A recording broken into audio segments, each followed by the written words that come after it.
So it's been a while since you've been on LinkedIn. I hear you. Sometimes we just have to take a step back and reevaluate how we're spending our time, which social media platforms are serving us the most, and where we're able to engage the most with our ideal clients.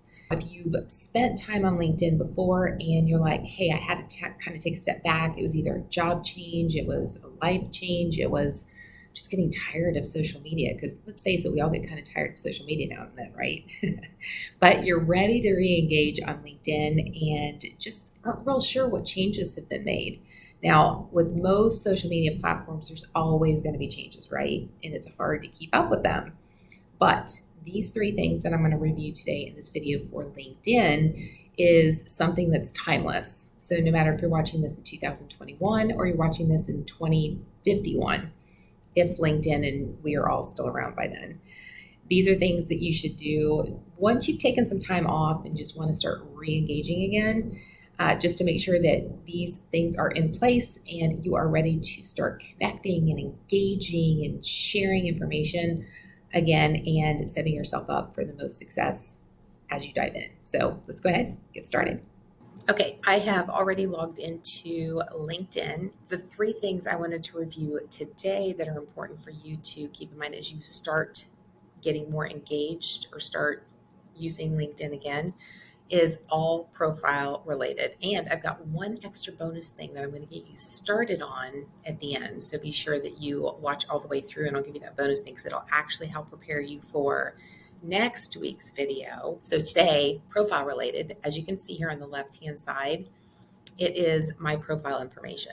Now, this is the information that is most critical. Why? Because as you can see right here from one of my connections and also a friend of mine, Diana Wilson, this is what's shown on everything. So whether you're posting, whether you're commenting on somebody else's post, so if we go down here and see, if we want to look at comments on this one, you can see everyone's name, what's underneath their name, where some people put titles and other people put more engaging type content or more informative type information, and then their profile picture. So those are the three things that are always going to be seen no matter what. Okay, so that represents who you are, your personal brand on LinkedIn. So what you'll want to do then, of course, is make sure that your photo, so the first thing for today is your profile photo. It needs to be something that shows your face.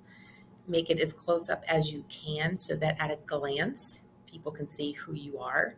And, make it a smiling face. You can have, somewhat of a background here, no background, but don't have another person in your photo.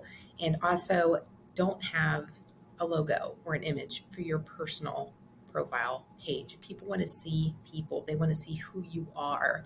And you will have higher engagement, higher connections, higher follows if you have your picture versus anything else or versus no picture at all.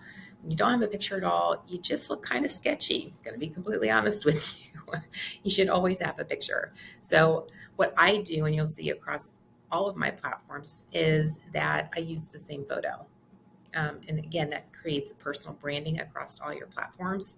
And using the same image just helps reinforce your presence and how people can recognize you and start connecting with you. The second thing is your background image.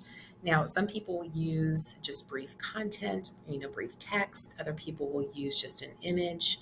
But you did see over here, and the reason why I'm going to show this to you is because it shows differently on the side. And this is how it will show on mobile too. So a lot of this is going to be cut off.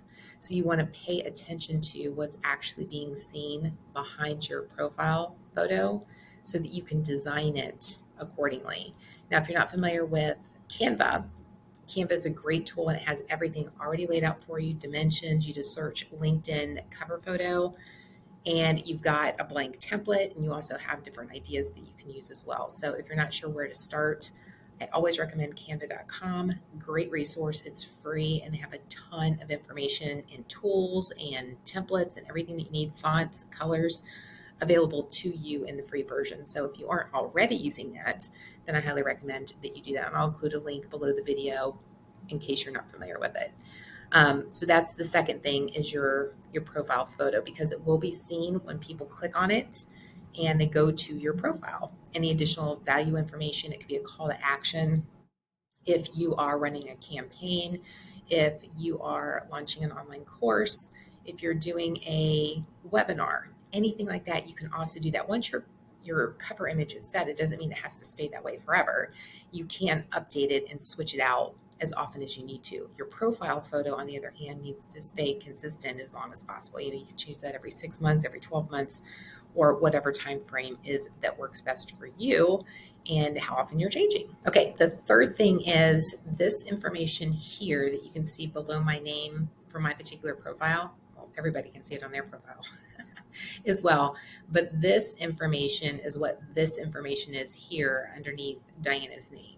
So she's got some icons that she's using. If you have an icon that's specific to your personal brand, or something that's recognizable, that people will be like, oh, they see that, and then they look at your name and there's a connection there for your personal branding or even your business, then I would say use it. Now, of course, on mobile, you're going to see less of this. So you'll want to kind of play around with the lines, the characters, and get as much in there as possible at the beginning. And I would say in your first 20 to 40 characters is what you'll want to have be your most critical, eye-catching, want to click on your name to find out more information on your profile type verbiage, so that people will want to click on your profile and get more information about you and then connect with you. They could either follow you, they could reach out to you if you have a call to action, a phone number, an email, or something like that in your profile.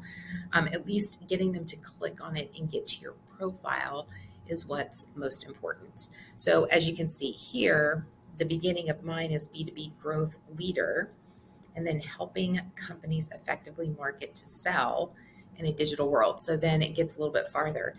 I include, and it's also recommended by people who specialize in LinkedIn training and LinkedIn gurus who help other people with LinkedIn, that to also include something that's personal. Like here, I have a two-time half marathoner. Just something that if somebody wants to connect with me, if they're reading my profile and they can connect with that, then it's just something additional that they can include in their invitation, or something that they can relate to me on, and of course vice versa, me reaching out to other people to connect. But it helps people get to know you as well. So it just adds a personal touch to your bio, your headline, whatever you want to call that. And again, you want that to be eye-catching, right? You want to capture people's attention with all of this. So as you can see here, these are the three things, like I mentioned, that will always show up: is your photo, your name, and your headline. People want to click on this, then you will get to see their profile and their banner, their cover photo. Okay, so you want to make sure that you have yours as well. Now, the bonus that I wanted to share with you is that the one thing that you'll want to do before posting, especially if you haven't been on LinkedIn a lot, is to go into your feed here, right? So all the people that you're connected to, and start commenting on their posts. Okay, spend like 10 to 15 minutes a day commenting, not just liking.